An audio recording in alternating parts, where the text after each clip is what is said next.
Yep, that's all you need. 5 clicks on a random seed is the lowest you can go. This sounds like too many, so I'll break it down.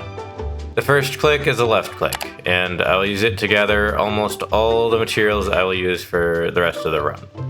Then a right click to get a couple more things, as well as entering the nether.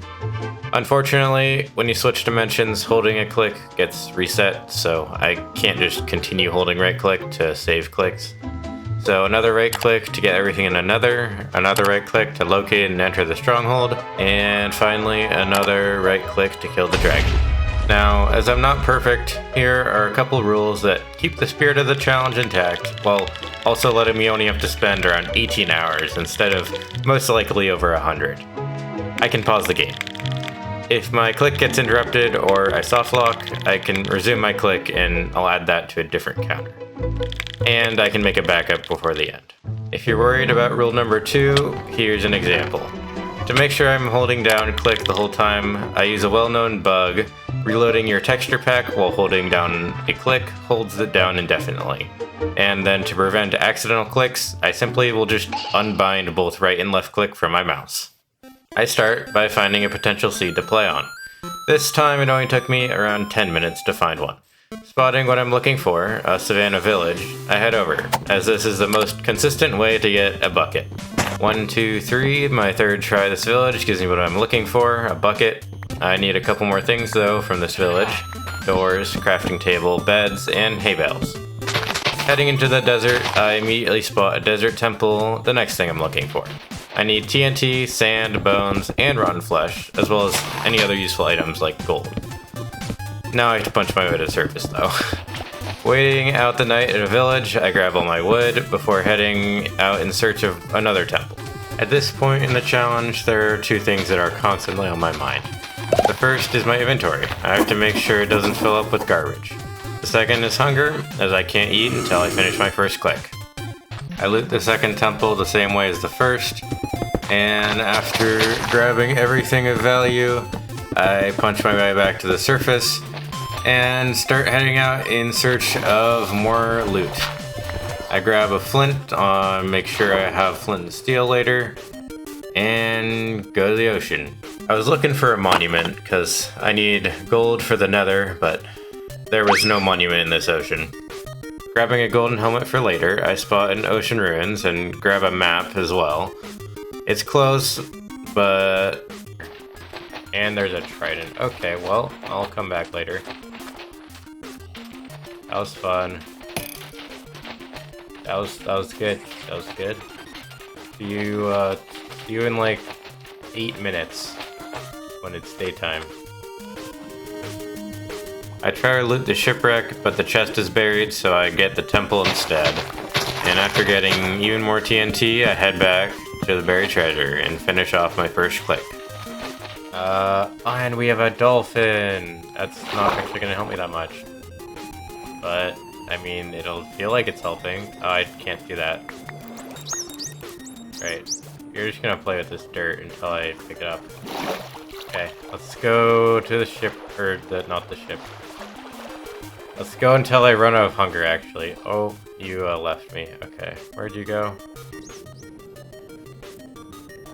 Stop playing with kelp. Oh, I ran out of sprint. Okay. That's good. Alright, now I can't get a dolphin. Go walk back to that buried treasure. This is why I tried to keep my sprint.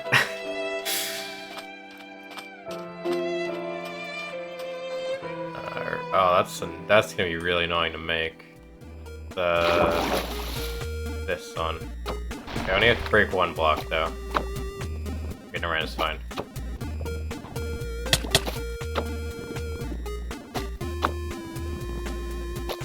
I've broken the chest now.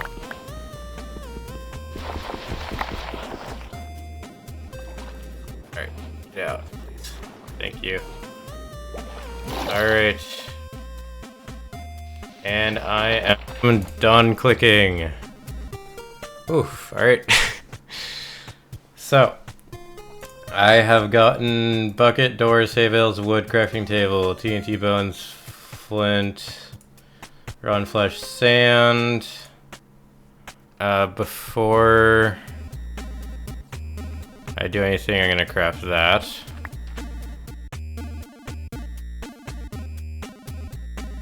Alright, that is what my inventory should look like. Do I have the other food? No. Alright.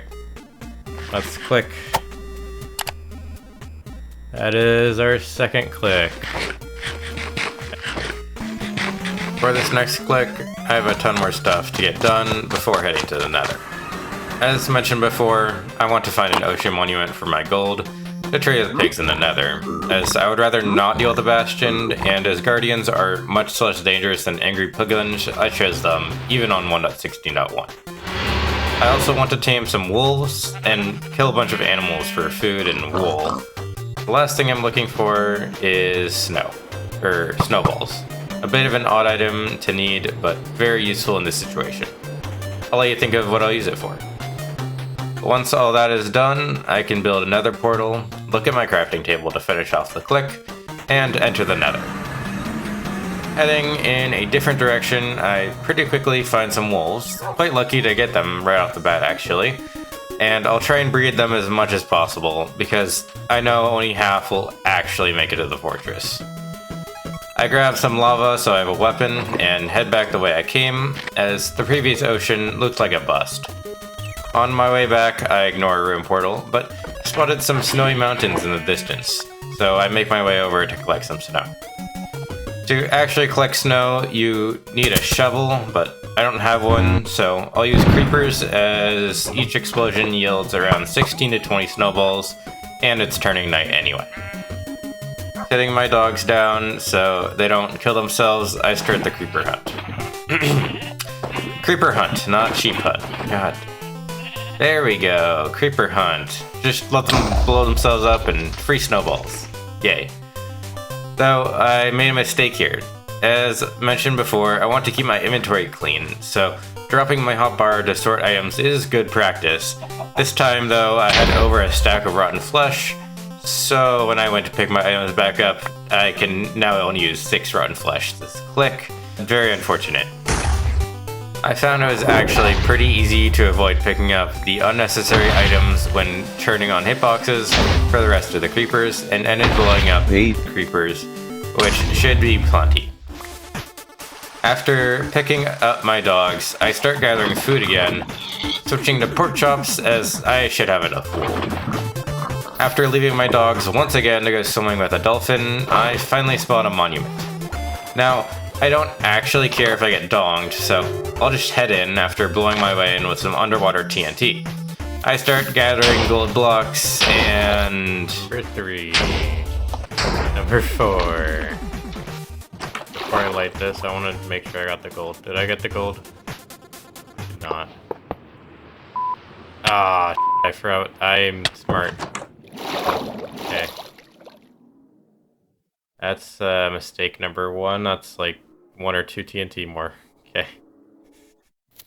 Oh yeah, maybe don't hold that slot. Okay, yeah, so I only grabbed 6 out of 8 gold blocks. Looking back, I probably could have gotten 7 if I placed that last TNT better. But that's hindsight 2020. Now, having collected everything I need, I grab my right back to land, and then decide to get some more food. And more food. And more food. Okay, so I got a bit distracted, but playing it safe is fine. This isn't a speedrun. I pick up the dogs and actually start to search for a lava pool to build my portal. Using a semi-awkward setup I came up with in around 1 minute of testing, I build my portal. Light it, and then decide pushing all my dogs into the Nether at night is a bad idea, so I just camp out at the village next to me. To craft with a crafting table, you can use hotbar and throwing items to separate stacks to craft, so you don't use clicks, but I didn't want to get hit while doing it as that might mess it up, and I'm really glad I waited because Phantom showed up and that would have been problematic. Deciding not to just sit there and take damage for 5 minutes, I go to camp out in a house. Yeah, I'm just gonna hide in a house. How about that? No! Okay, well. That's good. That's mistake number 1. That's mistake number 1. Second mistake in the run. First accidental click to add to the counter, I move on. Crafting is up next, and I craft snow blocks, TNT, a shield, and a stack of bread. I then clear out my inventory and head to the nether. Then I spend the next 2 minutes pushing dogs into the nether. I immediately use some F3 shenanigans to locate the fortress, then confirm it's not a treasure bastion and set off. It was kinda in a wall, and I think that this is actually a different fortress than I was looking for. I didn't find any piglins to trade with, so I headed back to the Crimson Forest I saw near my portal. Outmaneuvering the Hoglin with a noble sacrifice, I start trading. The result is 11 pearls. Losing 2 gold blocks is coming back to bite me. I did get a lot of string, so I can craft that into more wool, and grab some obsidian and fire resistance potions for later. After a quick check for a bastion for more trades later, I spot one, and then I head to the fortress and hope that my dog can put in some work. Otherwise, I'll have to use my more creative methods. Oh, and I actually get to start clicking. Now, there was a slight problem. You see, I don't have 2 dud items like before. I can put food in my offhand, but I have to hold something else. Another problem to deal with. My best option is to not look at blocks, and then when I need to, hold my shield. 2 Darwin Award winners later, I make it to the terrible fortress. I locate the spawner and send my 2 brave dogs and their kid into battle. I try to buff them with fire resistance, and useless dogs are stupid and annoying, and I would save so much time if I didn't even... Okay, so that plan was a total failure, but I kind of expected that. The most Blaze Rod's dogs have actually gotten me in one of these runs was 3. So on to plan 2. It's pretty simple. I make a giant snow bomb and then light the fuse. Then splash some fire resistance and drop all my items for snowballs. Now, Minecraft made this annoying, where holding down right click will waste a ton of snowballs with immunity frames, so I have to shoot them one at a time. Oh, I didn't mean to hit T. Okay, well there's another mistake. I was trying to hit R, which is my 9 slot. Okay, well... Okay, now I'll count this as like half a mistake. This totally could have been counted as the pause. Each blaze takes 7 snowballs to kill, and with over 6 stacks, I should be able to kill 14 blazes, netting me an average of 7 rods. I pick up the last of the snowballs from my pile. I would like to mention that the baby dog has been sitting here the whole time, doing nothing. I wasn't paying attention to my fire resistance, and almost threw the run. Twice. Figuring my item despawn timer was soon, I go to pick up all the items I left on the floor. I do still need those. I only threw 5 snowballs on accident, and with 6 rods and no way to kill blazes, I'll just have to get lucky. Wait, what's that? I do have another way to get blaze rods? Plan 3. TNT, lit by a player, gives kill credit, so blaze rods will drop. Now, I tried here to do the cool speedrunning thing, but, well, not dying was more important, so I didn't manage to set it up properly, and I also didn't manage to light the TNT, so I didn't get any kill credit. After a quick look around for stray blazes, I head back to the spawner, remembering I left 2 there. They both drop, giving me an excess of rods, so I'm done with the fortress. A quick E-ray to get my heading, and oh wow, that was close, but its stables, my least favorite bastion. Determining that I can't tell if it's a good gap or not, I just blow up the walls that would tell me, and both sides are duds. Checking the top, the unburied side isn't a triple chest, and I assume the other side is not as well, although later checking it was actually a triple chest, meaning there were 4 gold blocks I could have gotten. If I took this path, I could have got to them without any TNT as well, but that's just hindsight. I almost leave and just risk 11 pearls, but then I remember that there are random gold blocks in the stables area, and I spend 2 TNT to get 2 gold blocks. This does aggro pigs, but they have a memory of a goldfish, so after playing an unfair game of tag, I head back to grab the second one I see. To craft, I have to release my click, but that's fine as long as I can make it back to my portal. The result? 2 more pearl trades, and I don't have to worry about eye breaks anymore, or 0 eye portal. Getting back to the portal is not a problem, so I clean my inventory, craft Eyes of Ender, and abuse roll 1 and a calculator to locate the stronghold. It's only 400 blocks away, so a quick sprint over and I'm there. It teases me by being right next to an ocean, but it's just short. After making sure that this cave is the best option, I try to use some creepers, but that didn't work, so I'll start blasting with TNT.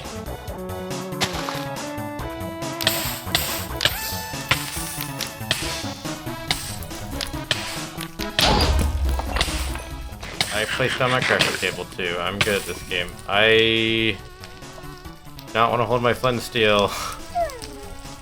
I was like, what do I hold? And then I realized I didn't have anything to hold. Yeah, that was very good. Yeah, that was a mess. And now I have to come back here to craft. So after determining the closest point to the starter staircase, I just start blasting, and 9 more TNT later, and I'm in the stronghold. I hope I didn't just block anything off. Okay, that's starter. I need to place the eyes, and then I need to go back to that to go craft, which is annoying. Okay, it's right here. Lucky. Yeah, pretty lucky. I fill up the eyes and head back to my crafting table to make all my beds and finish off my 4th click. I head back to the stronghold, and I made a mistake. Without clicking, iron doors are basically just walls. So I'll just add 1 to the mistake counter, and I should have blown that up earlier. I create my save before the end, and the reason for this rule is I simply could not consistently one-cycle the dragon like this. Getting caged was pretty bad, but I have 10 extra TNT, and using F3, the surface should only be around 9 blocks away. I predict I have enough, and with 2 TNT to spare, the surface is revealed. Now all that's left is to one-cycle the dragon. I made a mistake climbing out of the hole and lost 2 beds though. I set up the 1 cycle and failed the 6th bed. Twice.